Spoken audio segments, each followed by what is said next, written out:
Since I'm purchasing all my goods from China and shipping them straight to customers, they're not going through Australia. Hence, I don't have to pay any tax on these goods.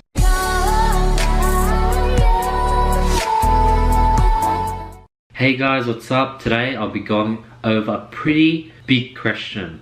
A lot of people have asked me about taxes and how it works when it comes to dropshipping. I haven't addressed the question in the past because I didn't really understand how it worked, but over the past few weeks, talking to a family friend who is an accountant, talking to other people who are doing pretty well in dropshipping and have done their taxes last year, I was able to accumulate some knowledge which I want to then pass on to you guys now. So this question actually came from Epic Lists. Thanks for making video on my request. Another topic that I want you to cover is taxes. If I dropship from China or from your suppliers, do I need to pay any taxes? So yes, that's a pretty good question. So basically, I'll be giving you the things I've learned. I don't want to give you guys any wrong information. These are information that sort of applies to me, who is living in Australia.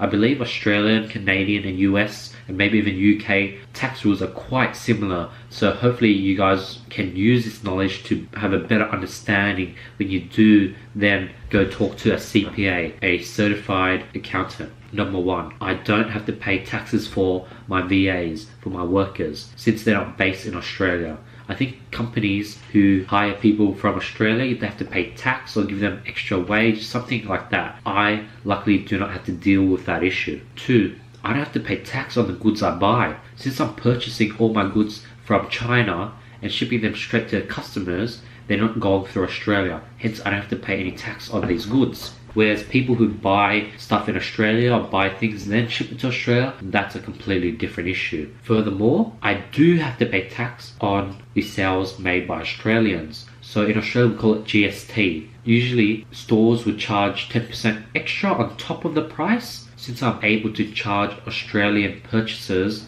10% extra at checkout, because that would be, that would probably be difficult to set up something in Shopify where everyone gets charged a set amount, but Australians get charged 10% extra. I'm just going to have to eat up the cost. Luckily, only roughly 10% of my purchases are from Australian. So I'll have to eat the 10% of the cost and give it to the government as taxes.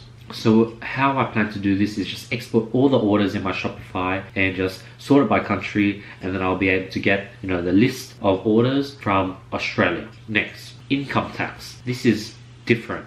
This is tax on how much I earn, my profits, etc. So if you're under sole trader, if you're like the sole owner of the business, you're gonna have to pay tax on your net profit. So in Australia, I'm going to have to pay 30 to 40% of my profits earned through dropshipping taxes. Two, stuff such as my computer, my camera, courses, subscriptions I purchase can be put under expenses, hence reducing the profits I've made, hence reducing tax paid. Now you might ask, should you spend for the sake of writing it off and decreasing your taxes? So I actually wrote out an example to show you guys the difference between spending your money to write off versus saving. So option A, you made $1,000 profit this year. You then purchase a $500 computer which you could then write off. This $500 would be put under expenses, so your company only profited $1,000 minus $500, so that's $500 profit that you'll be then taxed on. Now that $500 times it by 40% tax, that's $200 that you have to then pay as taxes. Hence, you'll be left with 500 minus 200, therefore you'll be left with $300 cash and a $500 computer. So this is the result of option A. Now option B, you get $1,000 profit this year. You don't write everything off. That's profit. You don't have any other expenses. You don't spend it on a computer.